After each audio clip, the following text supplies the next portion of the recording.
সম্প্রতি নির্বাচনের প্রচারকালীন সময়ে প্রকাশ্যে গুলি করা হয় জুলাই অভ্যুত্থানের নায়ক শরীফ ওসমান হাদিকে। হাদির ঘটনাকে কেন্দ্র করে নড়েচড়ে বসে বাংলাদেশের প্রশাসন ও সাধারণ মানুষ।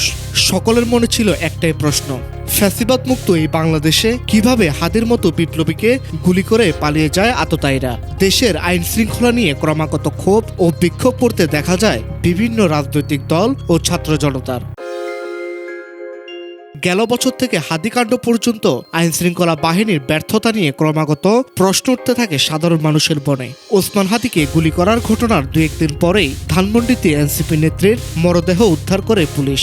তখন জুলাই শক্তির দলগুলো বলেছিলেন ফ্যাসিবাদ আবারও মাথাচাড়া দিয়ে উঠেছে, আস্তে আস্তে তারা সকল বিপ্লবীকেই হয়তো শেষ করে ফেলতে চায়। ঘটনাগুলো রেশ কাটতে না কাটতেই খুলনায় এনসিপির শ্রমিক সংগঠনের কেন্দ্রীয় নেতা মোহাম্মদ মোতালেব শিকদারকে গুলি করা হয়েছে। আজ সোমবার 12:15টার দিকে নগরীর সোনাডাঙ্গা এলাকায় একটি বাসায় এই ঘটনা ঘটে।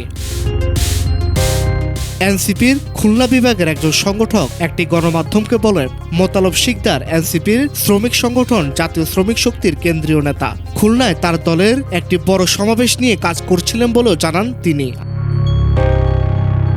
সোনাডাঙ্গা থানার তদন্তকারী কর্মকর্তা খবরটি নিশ্চিত করে বলেন, মোতালেবকে দুর্বৃত্তরা প্রকাশ্যে গুলি করে ঘটনাস্থল থেকে পালিয়ে যান। সেখানে উপস্থিত মানুষজন তাকে উদ্ধার করে খুলনা মেডিকেল কলেজ হাসপাতালে নিয়ে যান। সেখানে মাথার সিটি স্ক্যান করার জন্য একটি স্থানীয় ডায়াগনস্টিক সেন্টারে নিয়ে যাওয়া হয়।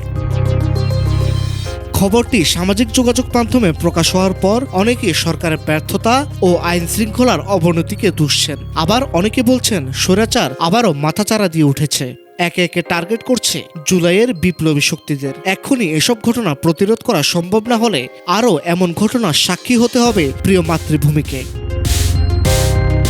News desk, Dhaka TV.